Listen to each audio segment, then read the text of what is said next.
A jubilant welcome for a military leader determined to stay in power. Former General Prayut Chan-o-cha has campaigned on a platform of continued stability. He led the country's last coup in 2014 and has been Prime Minister ever since. Though he's tried to endear himself to voters by casting himself as an uncle of the nation, his Palang Pracharat party is a proxy for the country's repressive junta.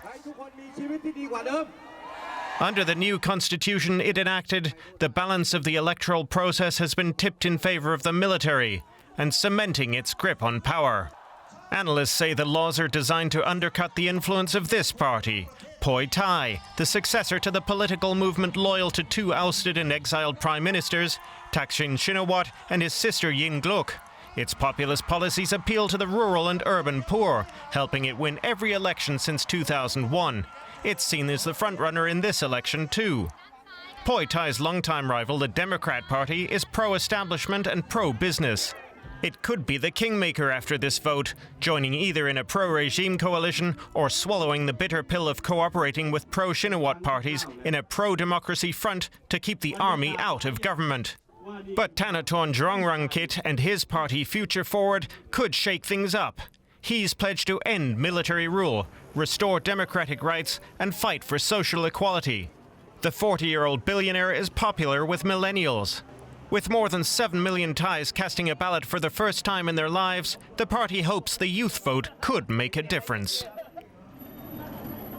Let's bring in DW correspondent Bastian Harte. He joins us from Bangkok. Bastian, you've been talking to the people coming to the polls, many of them first-time voters. What kind of change are they hoping for? Well, I think first of all, Nicole, a lot of people here are just tired of not being able to vote. So they're excited about the fact, or many are excited about the fact that they get to go to the polls at all. If you think about the fact that there haven't been elections in this country that counted for 8 years, and then for the past 5 years, the country's been under a military dictatorship that it promised elections but postponed them time and time again. So a lot of people do want change. If you ask them, they're going to say that they want the economy to get better, and also, especially the young people, because you mentioned the first-time voters, they want a reform of the education system, which is dismal in this country. But then again, having said that, a lot of people are excited that now they get the chance to cast their ballot and to have a say in this country, in these elections. And we spoke to a few of those voters this morning. Have a listen. I'm very happy that we have elections today. We have waited for this day for a long time. I'm not expecting much in terms of the election's result. I just hope that the whole process will be honest and transparent. As long as we were under a dictatorship, we had to accept. But now it's time that I use my right to vote. I'm so proud. Bastian, the military changed the constitution in order to enshrine their power no matter the outcome of this election. What chances does that leave for a democratic process? Well, the process, Nicole, isn't democratic at all.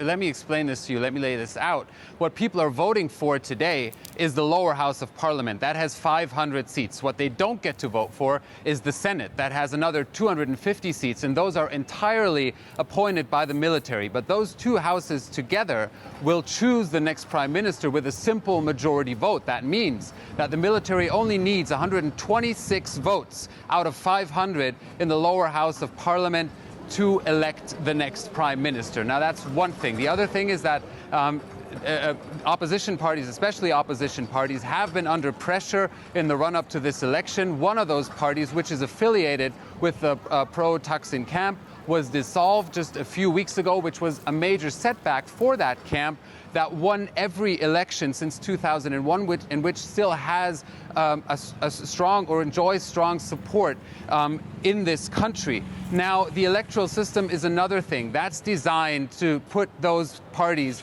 at a disadvantage. And if all that fails from the point of view of the military and the opposition camp gets to elect the next prime minister, then there's still this 20-year reform agenda that the military government put in place, and that the next government, or the governments for the next 20 years, have to stick to. And there's an independent commission which is also appointed by the military, which is going to keep a close eye on that. Nicole?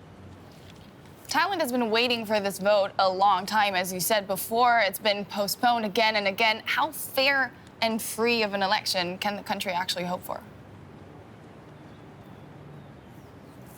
Well, Nicole, these elections might be free, but they're definitely not fair. Just keep in mind the framework that I just laid out.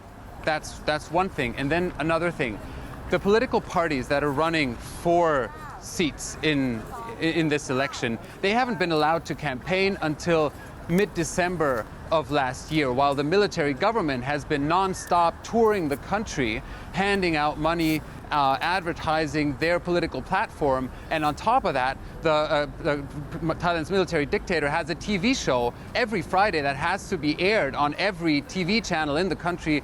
It's mandatory. So you can see that the playing field is not level in these elections at all, Nicole. Thank you, Bastian Hartig in Bangkok.